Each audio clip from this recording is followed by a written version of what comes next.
যেমন চুয়াডাঙ্গায় আজকের তাপমাত্রা কত এবং জনজীবনে গরমের প্রভাব কেমন দেখছেন সেখানে?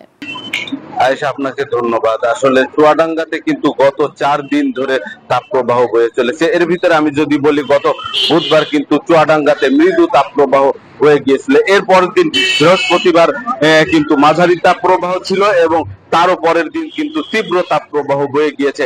আমি যদি আপনাকে জানিয়ে রাখতে চাই, এর ভিতরে 2 দিন বৃহস্পতি এবং শুক্রবার কিন্তু সারা দেশের সর্বোচ্চ তাপমাত্রা রেকর্ড করা হয়েছে চুয়াডাঙ্গা জেলাতে।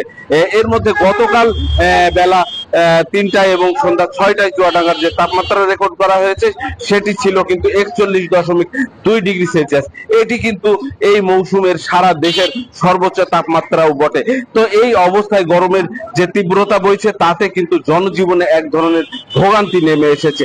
জনজীবন কিন্তু অনেকটাই ওষ্ঠাগত হয়ে উঠেছে। বিশেষ করে প্রাণীকুল কিন্তু তীব্র তাপে ভোগান্তিতে পড়ে গিয়েছে।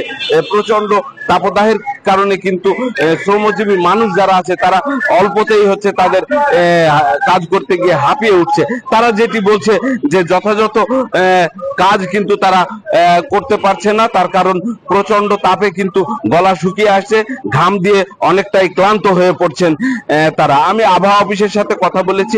আবহাওয়া অফিস যেটি আমাকে জানিয়েছে যে এই ধারা কিন্তু আরো 2-3 অব্যাহত থাকবে। আবহাওয়া অফিস আরো যেটি জানাচ্ছে যে আগামী 4-5 দিন কিন্তু চুয়াডাঙ্গার আকাশে কোনো মেঘ দেখা যাচ্ছে না, অতএব বৃষ্টির কোনো সম্ভাবনা কিন্তু তারা দেখছেন না। তো চুয়াডাঙ্গাতে তাপদাহের খবর ছিল এই পর্যন্ত। আমাদের আরেক সহকর্মী রাজশাহীতে অপেক্ষা করছেন সেখানকার তাপপ্রবাহের খবর জানাতে। আমরা যাচ্ছি রাজশাহী প্রতিনিধি মর্তুজার কাছে। মর্তুজা, আপনি জানাবেন রাজশাহীতে তাপদাহের কি অবস্থা?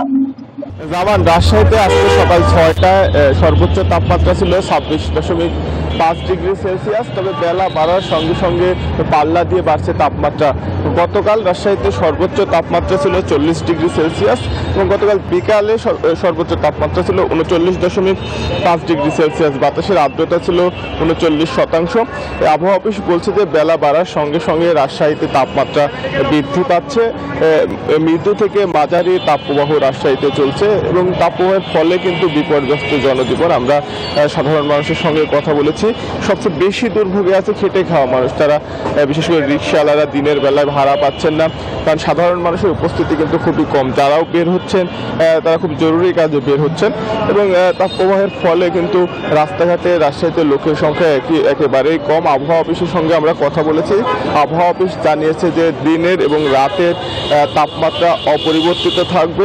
এই মাঝারি তাপপ্রবাহ হয়তো আরও কিছুদিন অব্যাহতভাবে চলবে।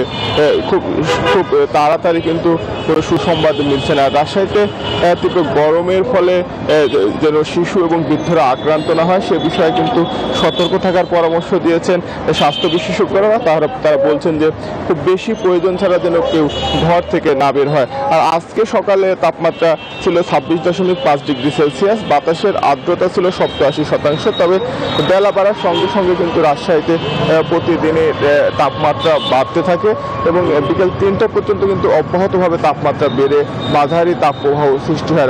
রাজশাহীর যে রাস্তাঘাট সে প্রচণ্ড গরমে লোকজনের সংখ্যা একেবারে কম দেখা যায়। যারাও বের হন তারা কিন্তু ছাতা নিয়ে বের হন। স্বাস্থ্য বিশেষজ্ঞরা সতর্ক থাকার পরামর্শ দিয়েছেন। প্রয়োজন ছাড়া বিশেষ করে শিশু এবং বৃদ্ধরা যেন ঘর থেকে না বের হয় সে বিষয়েও কিন্তু তারা জানিয়েছেন। তবে খুব দ্রুত কিন্তু আবহাওয়া নিয়ে কোনো সুসংবাদ নেই বলে কিন্তু আমাদেরকে রাজশাহীর স্থানীয় আবহাওয়া অফিসের কর্মকর্তারা জানিয়েছেন। তারা বলছেন যে মাঝারি তাপপ্রবাহ অব্যাহত থাকবে, দিনের এবং রাতের তাপমাত্রা অপরিবর্তিত থাকবে। কোথাও কোথাও মেঘলা আকাশ দেখা যেতে পারে, তবে বৃষ্টির খুব বেশি সম্ভাবনা নেই বলে কিন্তু তারা জানিয়েছেন। আমরা খেটে খাওয়া মানুষদের সঙ্গে কথা বলেছি। তারা বলছেন যে দিনের বেলা তারা কাজের সন্ধানে বের হতে পারছেন না, বের হলেও খুব বেশি কাজ কিন্তু তারা পাচ্ছেন না, ফলে ভোগান্তি নিয়েই তারা তাপপ্রবাহে দিন পার করছেন। এই ছিল রাজশাহী থেকে সর্বশেষ। আয়েশা, মর্তুজা এবং জামান, আপনাদের দুজনকে ধন্যবাদ। বান্ডেল থাকলে প্রতি সেনমানিতে টাকা বাঁচবে। বিকাশ সেনমানি বান্ডেল কিনে জিতুন প্রতি লেনদেনে।